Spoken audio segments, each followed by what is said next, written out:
Hello. I don't really know what to talk about. I just thought I'd get the camera out and see what happens. I was kind of in the mood to doodle and such, so I thought I would talk about what's been going on. Well, I'm getting ready to move. I'm gonna move in with my lovely boyfriend, and that's gonna happen in a couple months. It's happening very fast. Not that we hadn't been planning it, but days pass by quickly. I have also been making zines as per usual. I've made these two recently. So this is all junk, number 1. It's kind of a collection of writing and poems and just kind of like thoughts, and so is This Is All Junk 2. I really like these. I'm primarily, I guess at least my first thing ever was just visual art. So I was always like cartooning and doing illustrations and stuff. And it's only really recent that I started to get into writing. And by recent I mean like in the past I guess 6 years now, past 5 years. I like to write poems quite a bit, so I didn't really have anywhere to put them. Until now, I thought I would do a zines of them. I like to do zines quite a bit. They're just so wonderful. You can just put whatever you want in them, and you know, they don't have to be perfect. They just have to exist, and that's the beauty of it. They just get put in the world, no matter what. You know, you don't have to have a publisher, you don't have to have anybody telling you that you're allowed to do this and that. You can put whatever you want in a zine. It's all up to you. Like, you have that freedom. And it's all allowed. It's all good. I don't know. I don't think I'm gonna be working on anything for a zine right now, at least as far as I know. Sometimes I do make stuff and then I put them into zines later, but yeah, I just wanted to share my thoughts and like what I'm up to, and hopefully that is anything to you guys. I don't know. So yeah, I just thought I would get started with doodling or whatever. I don't know what to doodle, honestly. I'll have to figure it out. I'm actually trying really hard to stay awake right now. I've been so sleepy all day. Yeah. By the way, you may notice that there's a bit of a difference in video quality. I am filming on, right now, a Sony Handycam. Like, camcorder that you hold in one of your hands. It is like old. I'm pretty sure this one's from like 2007 or 2004 or something like that. I got it at the thrift store and it was just an awesome find. Cause it's like, oh my god, don't these things go online for like at least $100 or something? Yeah, I just had to replace the battery and get a new cord, you know, all that stuff. Like, but the camera itself it's in perfect working order. It even came with the card that I'm using right now. It's not an SD card, it's like its own proprietary thing, but I don't know. And then other times I'll film with my phone, which is like, you know, iPhone in the modern age. Really nice quality camera. I like to use everything, you know. I think there's a use for all sorts of cameras and tools and whatnot, like, but they're both really good experiences. They're just, you can't really compare the two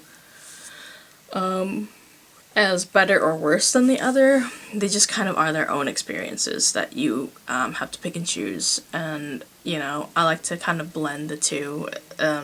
You know, good modern day phone camera versus my vintage, oh my god, it's vintage now. It's like Handycam, stuff like that. Like, I'm not thinking about all that, but yeah, I like to mix it up and just kind of embrace whatever the medium brings and mix it up like mixed media.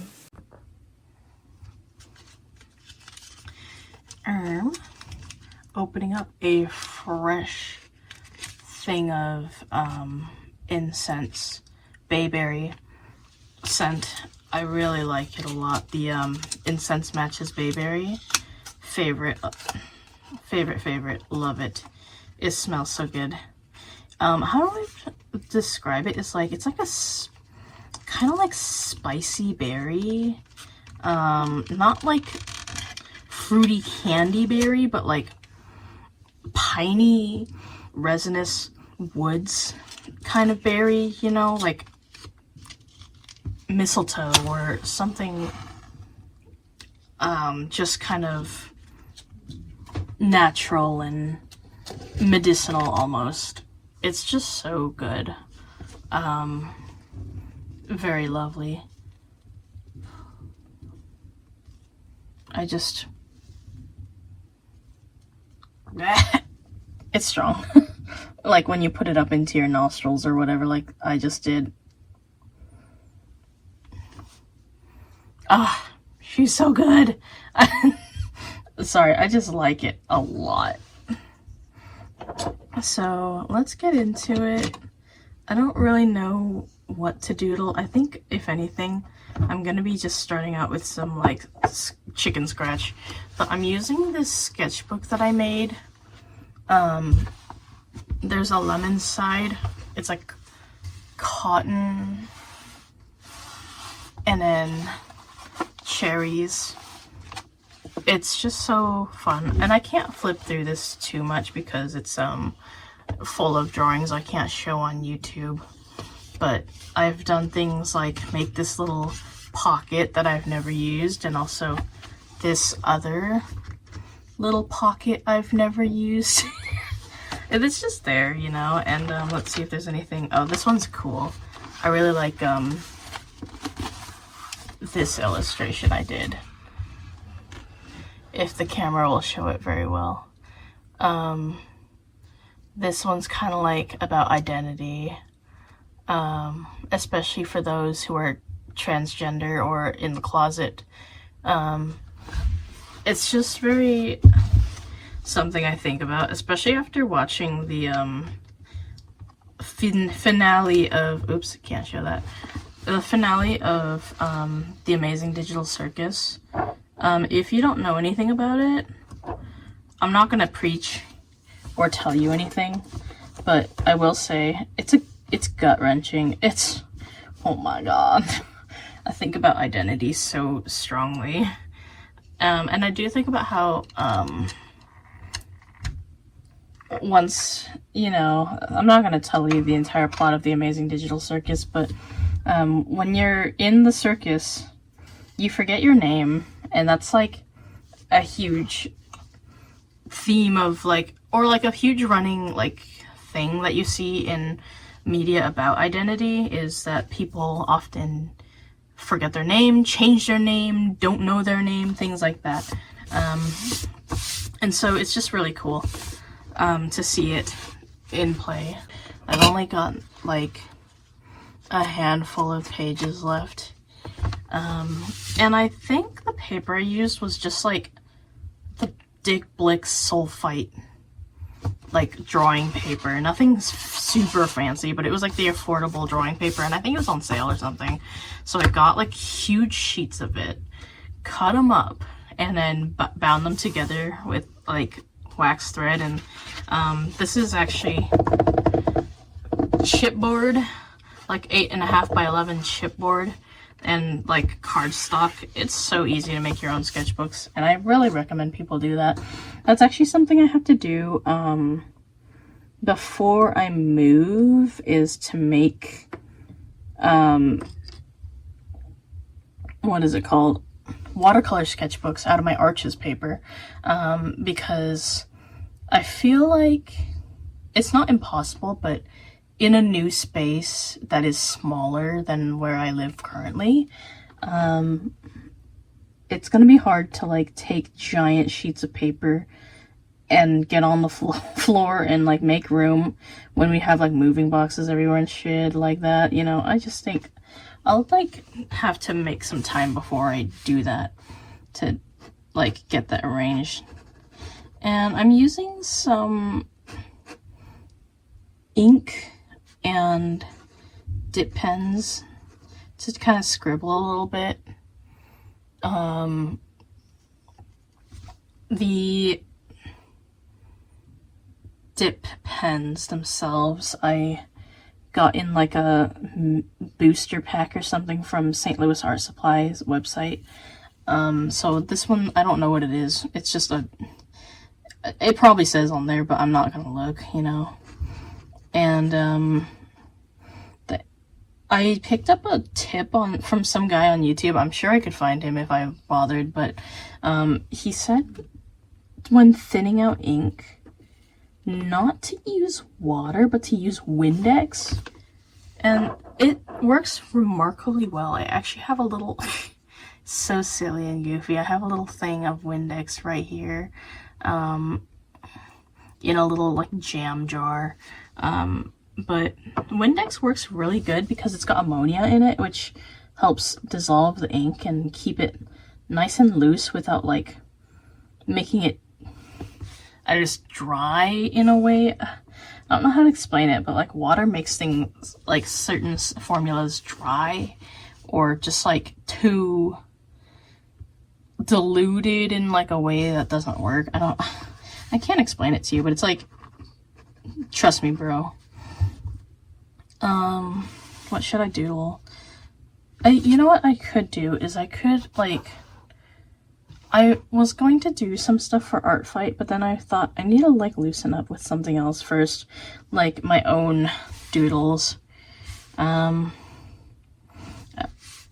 don't want to draw like a design I already have, just because I feel like I want to be loose and like more inventive right this moment than to think about a reference or like having to be accurate.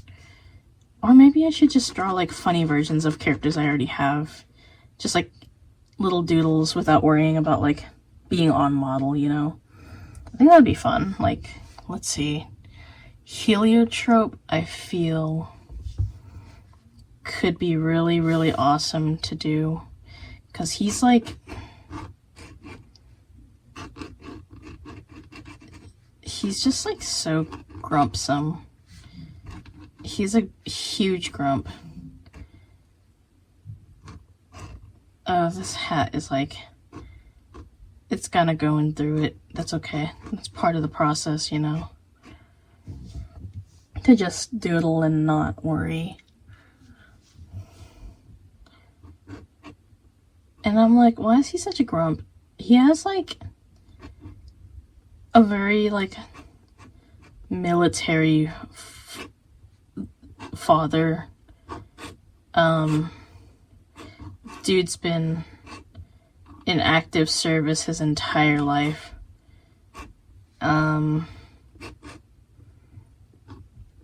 Heliotrope is kind of like just this huge stick in the mud.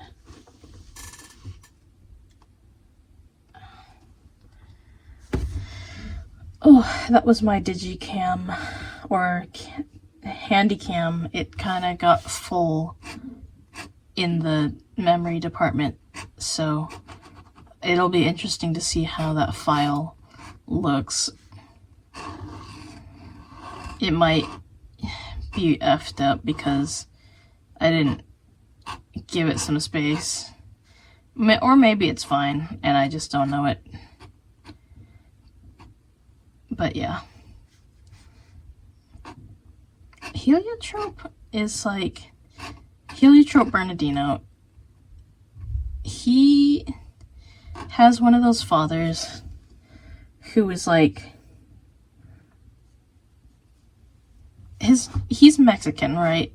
So his dad is one of those guys who would be Mexican and vote for Trump. I'm not gonna lie. Because he wants to appeal. Like, Heliotrop's father would like to appeal to that demographic so bad of, like, entitled or, like, seemingly kind of honorable and respected men in this kind of life. But the thing is, those guys don't respect people like him, you know, like his father. So it's kind of really futile and not worthwhile. And Heliotrope does see this, and he resents his father for that. It's just kind of like a rough situation to be in, I guess, where you resent your family in such a manner, and they actively have beliefs that go against yours, or that don't serve them, and you see it, but they refuse to acknowledge it, or like don't see it, you know? It's like, I knew somebody in high school. He voted hashtag trans for Trump, like transgender for Trump. And the thing that was crazy to me was, this was the first time in 2016 when the president was being elected, and that was Trump's first term. And I was so confused. I was like, why are you, as a transgender teenage guy, like, man, why are you voting for Trump? It was confusing to me, because I'm like, I don't think this guy has your best interests in mind. Well, we didn't really get the full scale of how much that was true at that moment, but now we do, and it's like, I'm sure you regret that.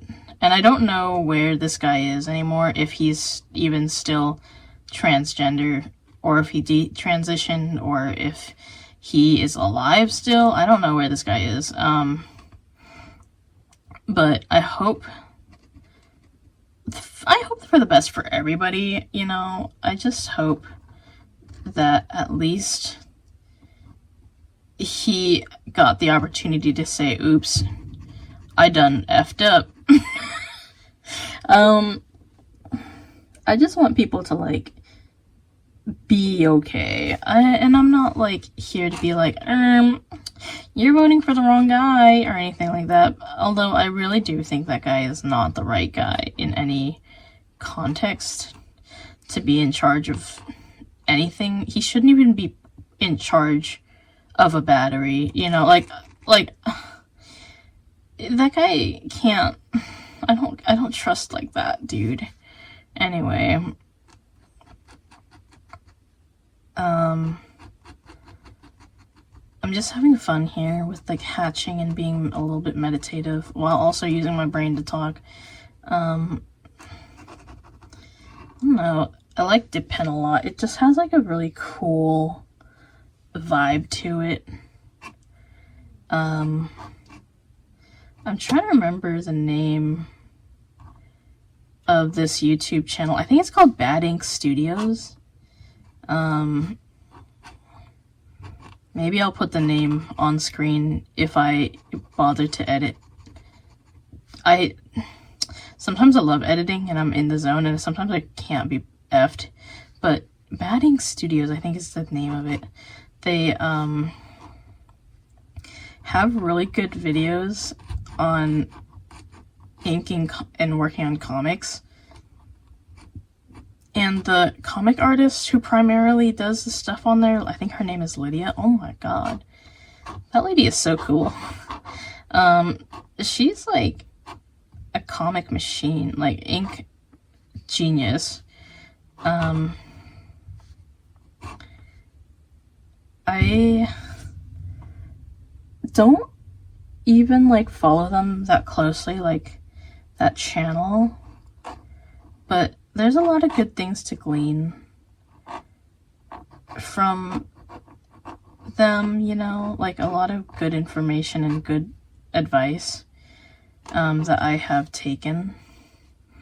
I think one of the pieces of advice was like, you know, a lot of people want to be super duper clean and calligraphy like with their dip pen work, and that does work for a lot of people, but it also does put a lot of like pressure to perform in a way that may not be sustainable for everybody on paper. You know, like some people are really good at it, some people are not, and it's just not like not everybody can do it. And so like I like the permission that they give you to just be messier and more graphic with dip pen, which is so awesome, by the way.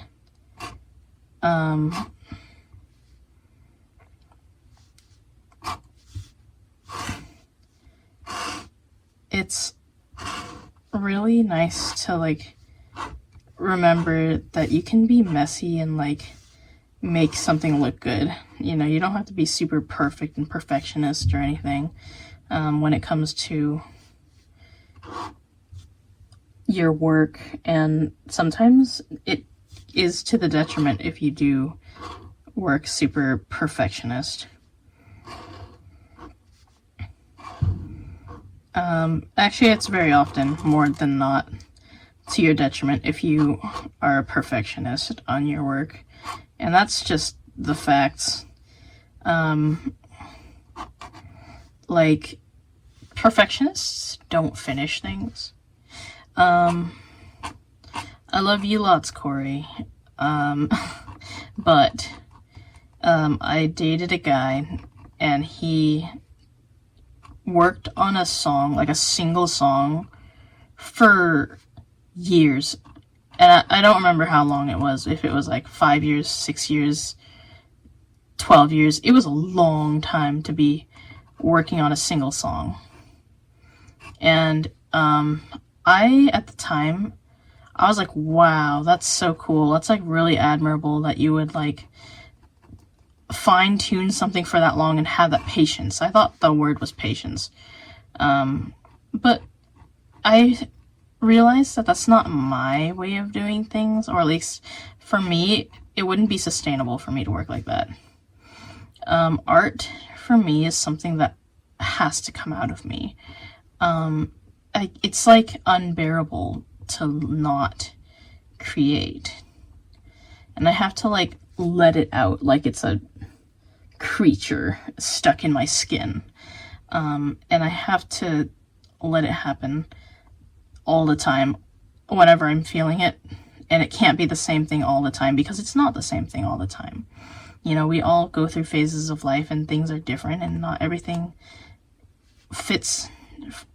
Like Andy J. Pizza on Creative Pep Talk says, it's like the multi-stage rocket, where you have to, in order to get to where you are, which is space, you have to let go of what got you there, and you don't need it anymore. Like the fuel things that they send up with the rocket, those don't come back down with you.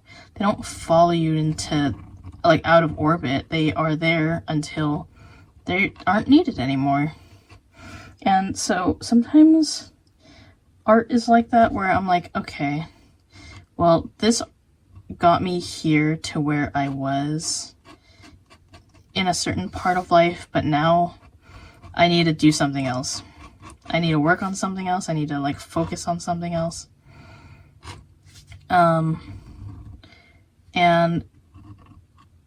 that allows me to move on and invite new stuff into my creative life and my creative practice, because if I was working on the same damn song for 12 years or 6 years or how many years, like 3 years, even like a week, I would go insane. I couldn't do it, dude. I'm just not that kind of person who can do that. That ain't me. That ain't me, guys. Let's see.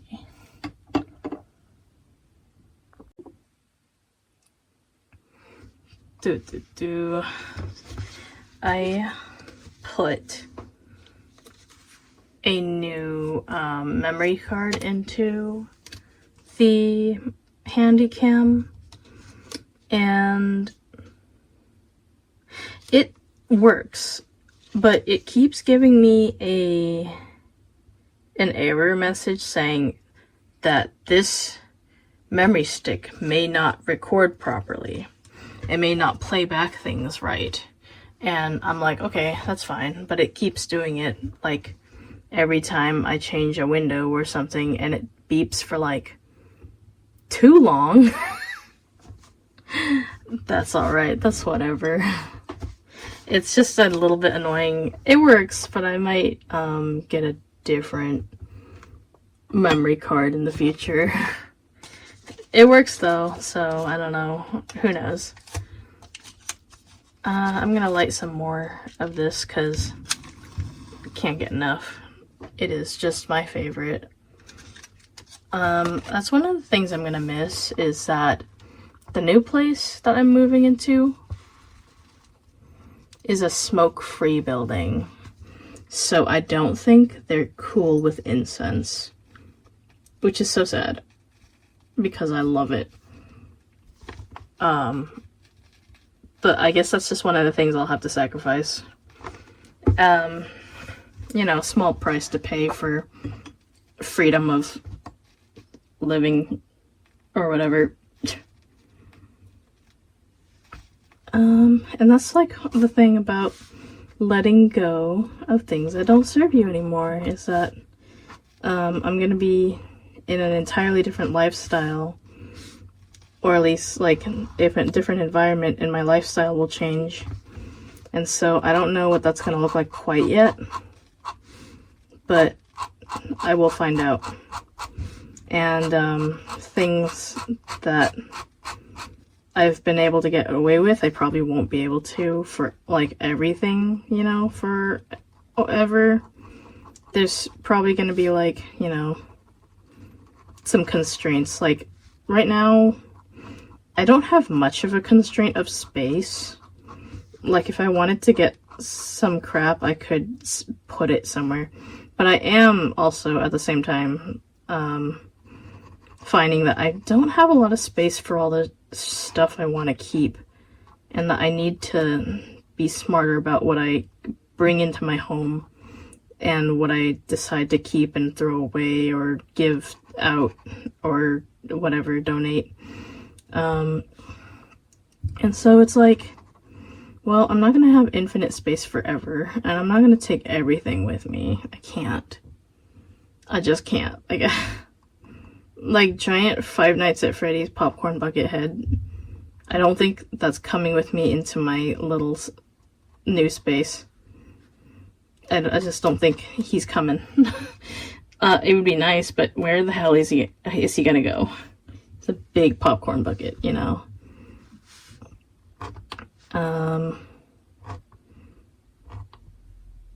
Yeah. I don't know what else to talk about right this moment. Guess I could talk about Heliotrope more. He is very, like, vaquero themed, like cowboy, like Texas cowboy kind of deal. He has a brother named Lacey.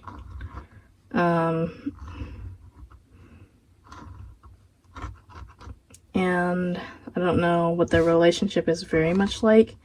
I'm sure it's a little bit strained, just because their relationship with their father wasn't that great, and therefore they probably have like their spats and stuff.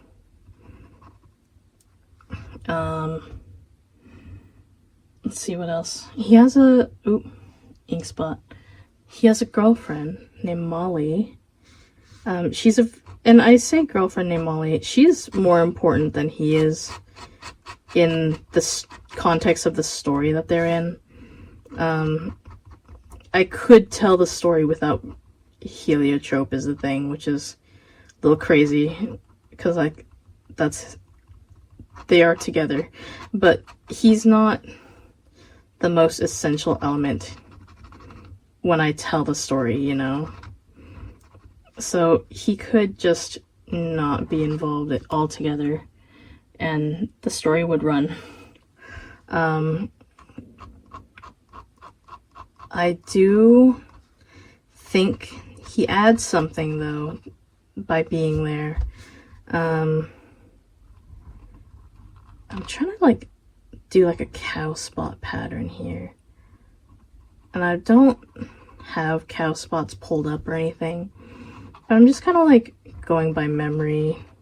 Or, like, vibes. Vibes is more accurate.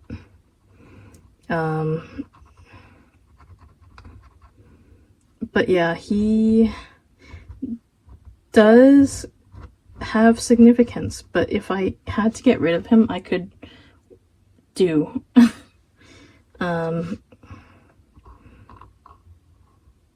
He is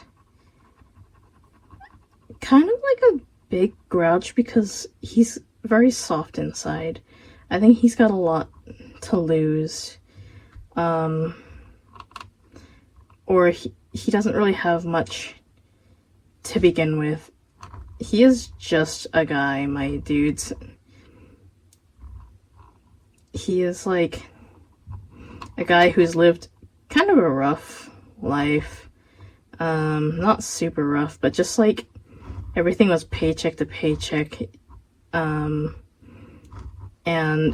he's not really had much of a chance to be soft, except for when he's with Molly, and the gang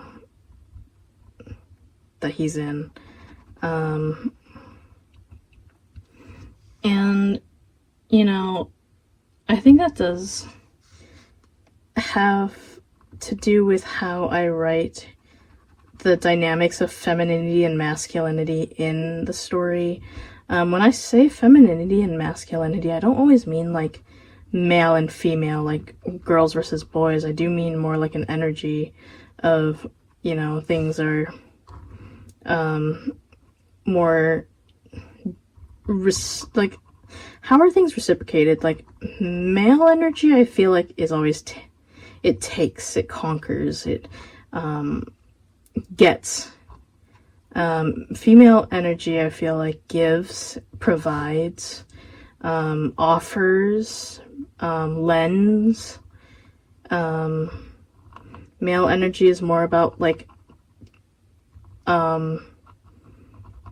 being the one that is a positive, like a net positive, like it wants to stay above the water, it wants to stay above the zero. And then with female energy, there's more of an opportunity for stillness. Stillness exists there, and stillness is a welcome there.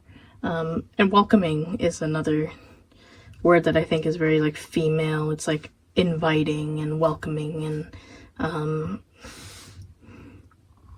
male energy, I feel more is, I guess, like showing, telling, let's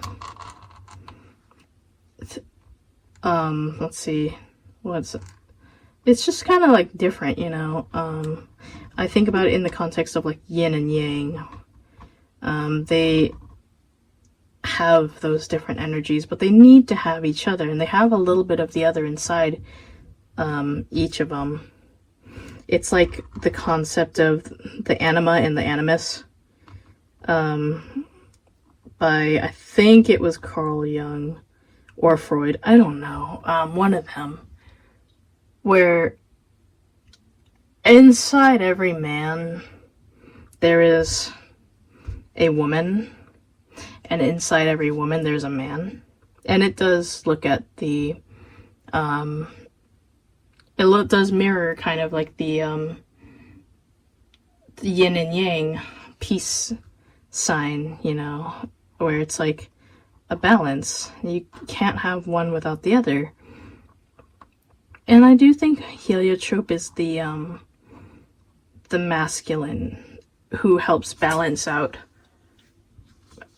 Molly's feminine. I want to make this arm just a little thicker because I feel like it's like really skinny. There we go. I feel like that helps a little bit. But yeah, just some thoughts on that.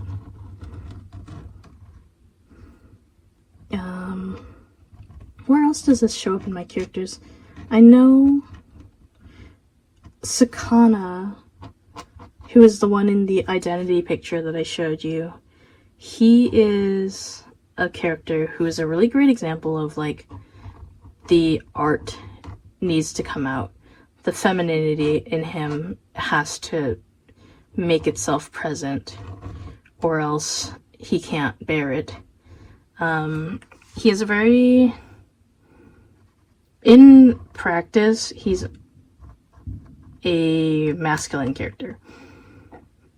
But he's also always wearing dresses and wearing makeup and is very feminine on the outside. And I think, in a way, he has to be because he can't contain it. He has to allow the anima to come out of him and be known and to be seen because, well, that's him. That's who he is. He can't hide that from himself, from others. That's just part of him, and it begs to be seen. Otherwise, you know, if it's not, then it's a really scary thought. Like, who were you in life? You are only who you presented yourself as to people. And like, if you are somebody else on the inside, but you never showed it, how do people know? How will they know? How will they know? They're gonna know. No, but like, think about it. Like, if you were hiding who you were your entire life, and then people only found out after you died, you know, that colors a new perspective of who you were, but to the droves of people who've met you in gas stations and parking lots and cash registers and all those places, who were you to these people? Does it matter? I think everything matters in, like, context. And so, yeah, it matters. It matters who you were to people, and it matters who you were to yourself, you know. When you die, what do you have? You don't have a lot to work with when you're dead. You're gone. People after you will have to deal with what you were and how to let your memory be remembered. Like, and that's a weird way to put it. Like, how you're remembered can only go so far after you die.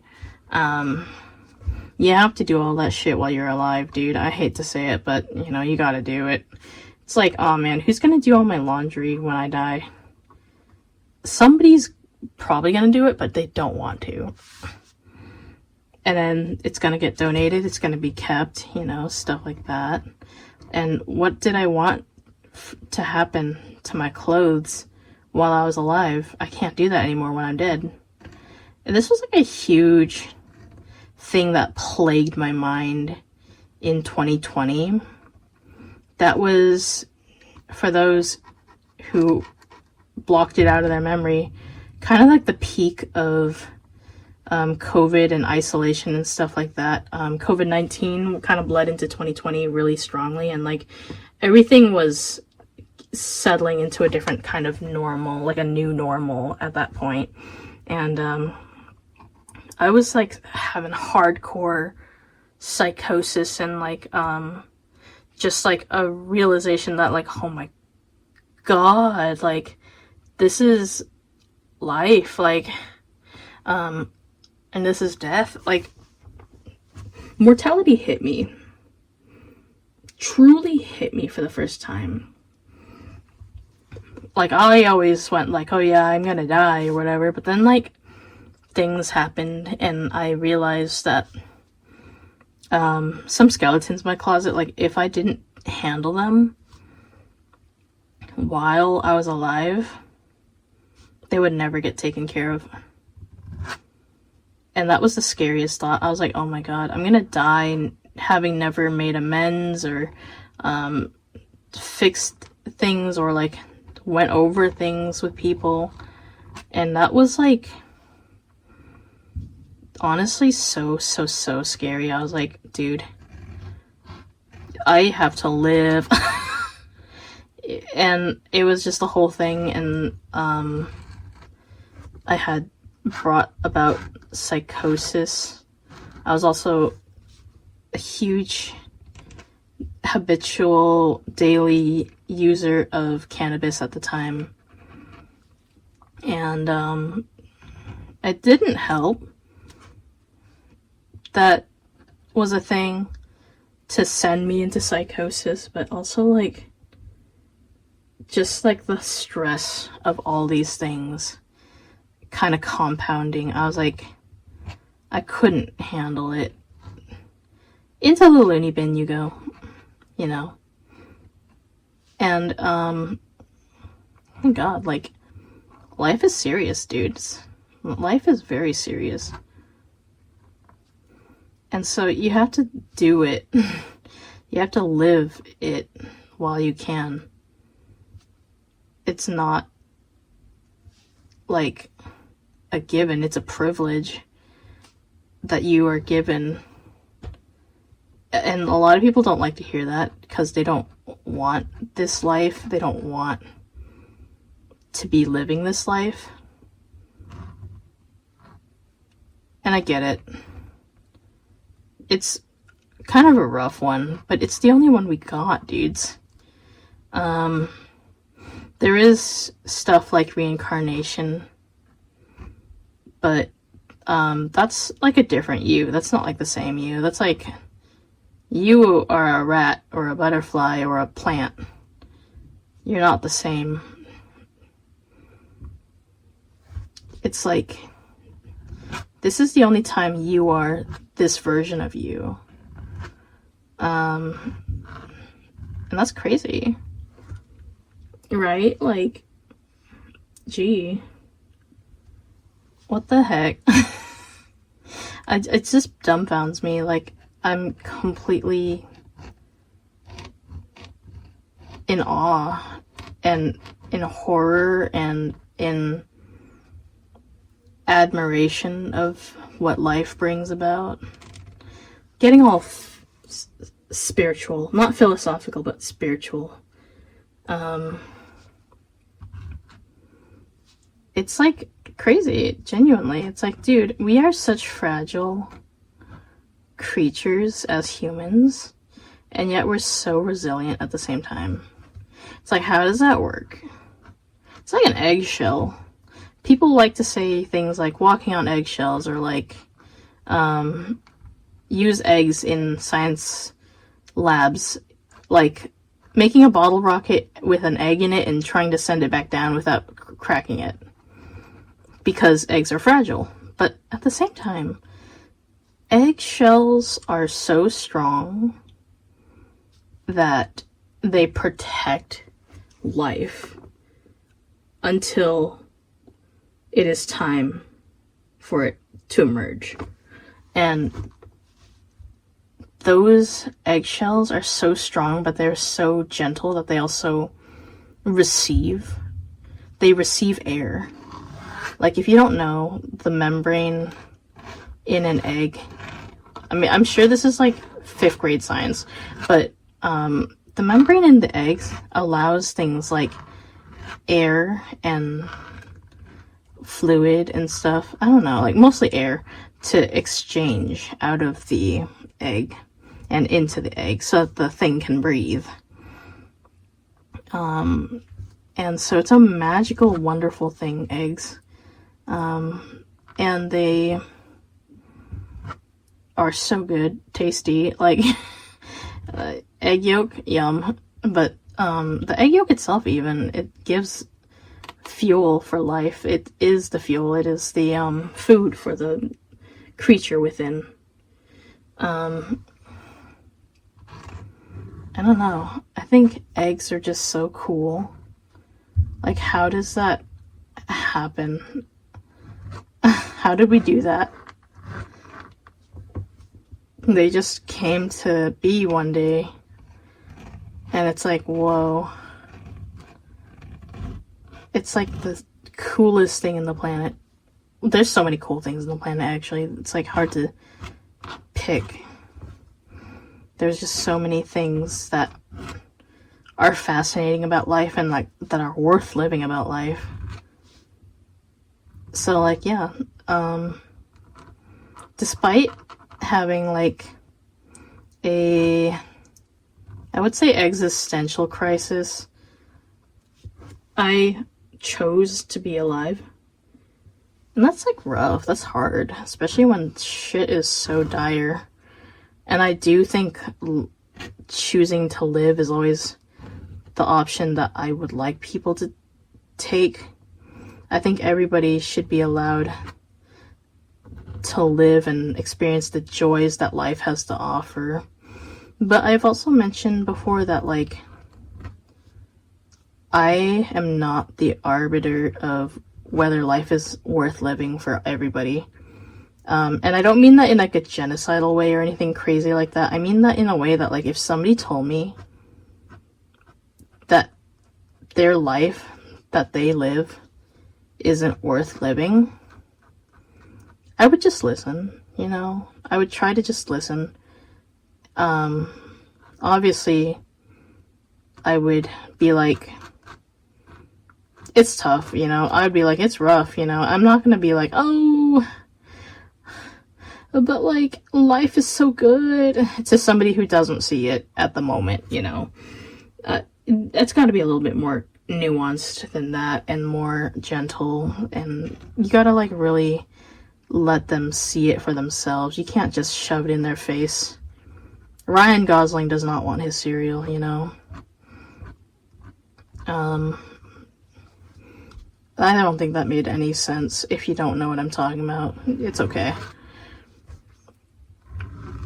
But like, surely life is worth living, and like, even if it's not right now, just know that you don't get another choice.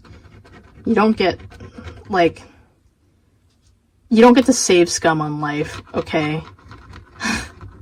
You don't get to bow out and be like, okay, I didn't like this save, I have to do it again. No, you don't do that. It would be so easy, right? Save scumming on life like Life is Strange or whatever. But you don't get to do that. I'm sorry. I'm sorry, I hate to break it to you, man, but it just doesn't work that way. Life is so precious and so unique, and the only thing that's like it is itself. That was kind of a dumb way to word it, but you know, I'm like speaking on the fly here, y'alls. Let's see, I don't know. It's like 11 o'clock. I could keep going. But yeah. I don't know what to say, honestly, other than life is so good. Live life. Breathe air. Somehow I know I'm gonna get there and be so wonderful. I used to love watching iCarly when I was a kid. I did not know about the effed up things going on behind the scene, although none of it was shocking, because, like, their feet were on that show a lot. And there was, like, a random ghost brawl. There was a lot of stuff going on with that show, dog. But you know what show I was thinking about? Yesterday I was thinking about Total Drama Island. Oh my god, what an awesome show. It was insane. Like, the stuff they got away with on that show was, like, different. And, like, it's just, like, so... It feels like a show made by adults. You know what I mean? Like, all shows are kind of made by adults if they're airing on TV. But this show was made by people... It felt like it wasn't made for kids. It felt like it should have gone on Adult Swim. And I really liked it. It was, like, really good. For, like, 2007? Yes. Absolutely, yes. So cool that they, did 2 alternate endings, by the way. I didn't know that. Or at least I didn't remember that until I read it on the wiki, and I was like, oh my god. That's so cool. Because, like, how many kids shows are willing to be daring like that? I don't think shows are like what they used to be. And maybe that's a good thing, because the stuff I was watching as a kid was crazy. Like, regular show was insane. It was like, how did they get away with literally anything they did? I don't know, but I loved it, and it ruined me as a kid. There's, like, a scene where Benson basically gets, like, molested. I'm sorry. He, got his gumballs took by, like, some unicorns or whatever in a closet in front of his employees, and it was like, dude, is this allowed? Is this allowed? That's crazy. It's like, that aired on TV for kids to watch. That's nuts. I just love media. I love kids media from when I was a kid, obviously, for very foreseen reasons.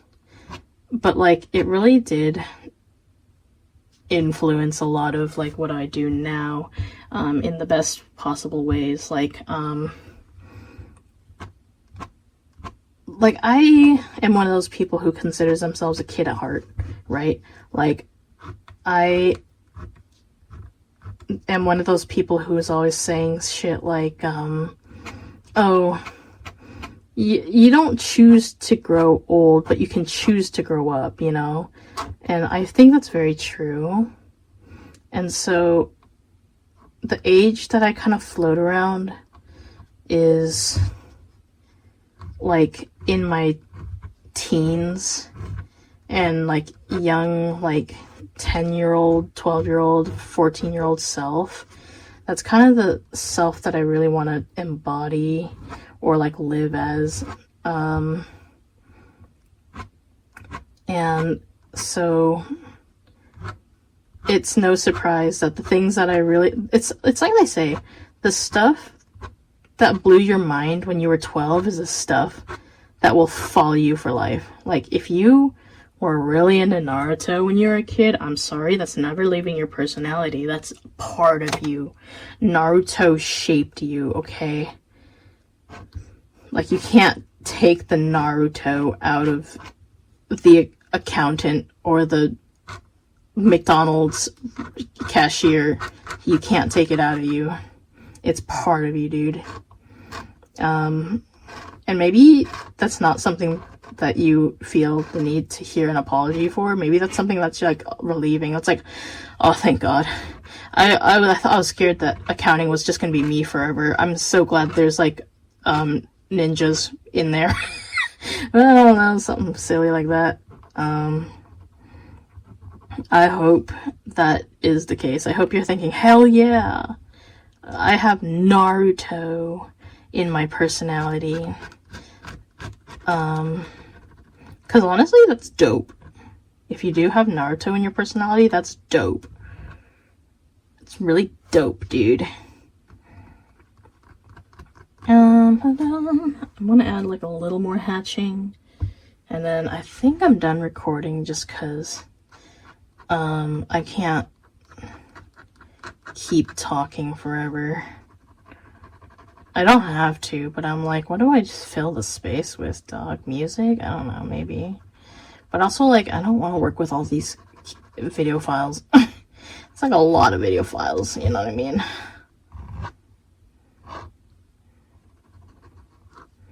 But yeah, I think... Oh, hold on. Let me, like, accentuate these pollen grains. Or, like, these pollen clusters. There you go. Whenever I draw, like, these little dots on the ends of, like, a fluoro's eyelashes, those are, in fact, pollen. And, you know, just like any eyelash, it can be fake. Like, in this day and age, fake eyelashes are, like, really common. And there's nothing wrong with that. I think it's really cool for people to even bother to do that, because I couldn't be bothered. I think the effort it takes to not only pay attention and groom yourself, but to also do the discipline of putting makeup on and wearing it, and like putting glue on their fake eyelashes, letting it dry, putting them on, curling them with more mascara, putting on eyeshadow. That stuff takes a lot of discipline, and I think if you never seen the movie Mulan, you wouldn't get it. You wouldn't get it. Like, it takes a lot to be a woman. There's the song, Be a Man. But where's the song saying... I guess there is I think there is a song where it's like how hard it is to be a woman. Reflection absolutely smears me into a paste every time I hear it, though. It's so sad. It makes my heart turn into pieces and splinters. Okay. I think I'm good on this. I may take a picture and show you at the end.